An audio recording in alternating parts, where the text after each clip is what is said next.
लीजिएगा। आज स्वरूप, आज का पाठ, आज का भोग और कल का स्वरूप, कल का पाठ और कल का भोग क्या रहेगा। और कल सप्तमी तिथि है, 7वां नवरात्र है। इस बार अष्टमी और नवमी इकट्ठी है, इसलिए हमें सप्तमी तिथि तक अपना पाठ पूर्ण कर लेना है। आप ध्यान से नोट कर लें। आज का स्वरूप आप जानते ही हैं, भगवती कात्यायनी का ध्यान करके आज का समस्त पूजा पाठ रहेगा। आज का जो भोग है, मंगलवार के हिसाब से हम भोग बता दें, पका हुआ केला आज अर्पण किया जाता है। षष्ठी तिथि के हिसाब से मधु, शहद का भोग अर्पण किया जाता है। और बाद में ये जो भोग हम लगाते हैं, इसको आप प्रसाद रूपेण अपने घर में मिल बांट करके ग्रहण कर सकते हैं। आज जो पाठ रहेगा दुर्गा सप्तशती में से 13 अध्यायों में से आज 11वां पाठ किया जाएगा। कल का नोट करें। कल का जो स्वरूप रहेगा वो भगवती माँ कालरात्रि का स्वरूप रहेगा, अर्थात कालरात्रि जी का ध्यान करके कल का समस्त पूजन पाठ किया जाएगा। कल बुधवार है, तो बुधवार के हिसाब से भगवती को मक्खन का भोग अर्पण किया जाता है।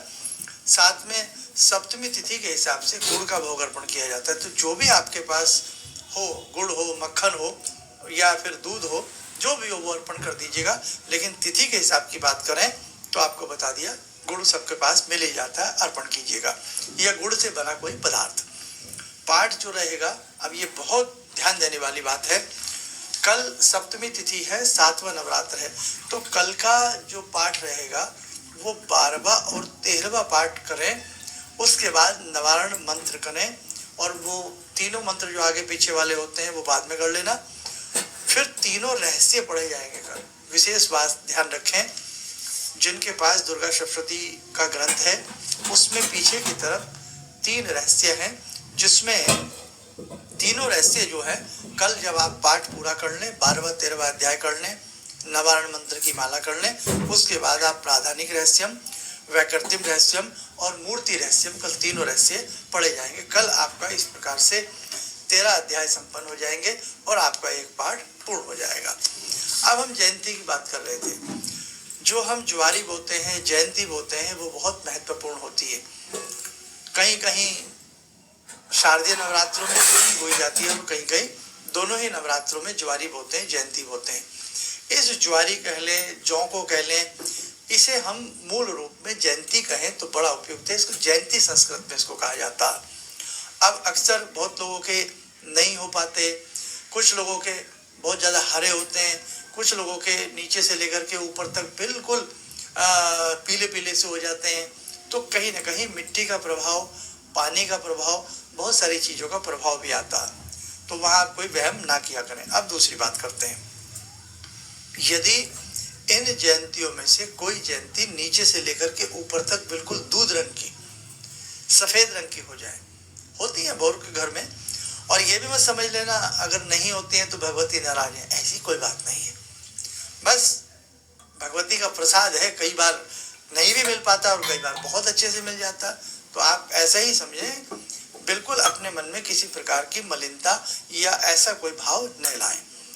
अब जैसे हम अपने ही अनुभव की बात करें, कई वर्षों में कई बार सफ़ेद जयंती प्राप्त हो जाती है, कई बार नहीं भी होती है, हर वर्ष भी कई बार हो जाती है। तो आपके नीचे से लेकर के ऊपर तक जो जयंती व्हाइट कलर की हो, सफ़ेद रंग की हो, वो अत्यधिक शुभ है। जब हम अष्टमी आदि का पूजन करते हैं उसी दिन चांदी से इसको काटा जाता है, और आप उसे क्या करें, किसी लाल कपड़े में या किसी पवित्र उसमें वस्त्र में रख करके उसको तिलक लगावें, धूप दीप देवें, और सदैव सदा के लिए अपने गल्ला लोकर तिजोरी में कन्या पूजन के उपरांत इसको रख लें। अत्यधिक घर में श्री समृद्धि का वास रहता है। साक्षात ये भगवती का प्रसाद रूपेण मानी जाती है।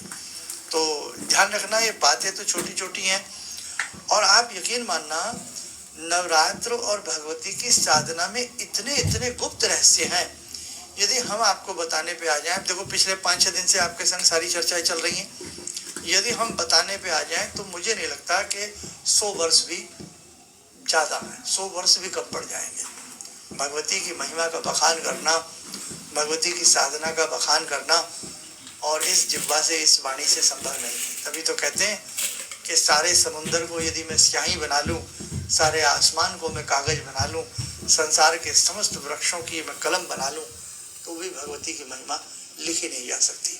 इसलिए ध्यान रखना, हम बहुत सौभाग्यशाली हैं, हमें अवसर प्राप्त हुआ है जगत जननी जगदम्बा के श्री चरणों में बैठ करके उनका पाठ करने का। तो बस आज के लिए मैं इतना ही समझता हूँ, ध्यान रखना। और जो कलश का जल होता है वो नारियल उठा करके घर में तोड़ लिया जाता है, किसी प्रकार का वहमन ना करें, प्रसाद रूप में उसको ग्रहण कर लिया जाता है।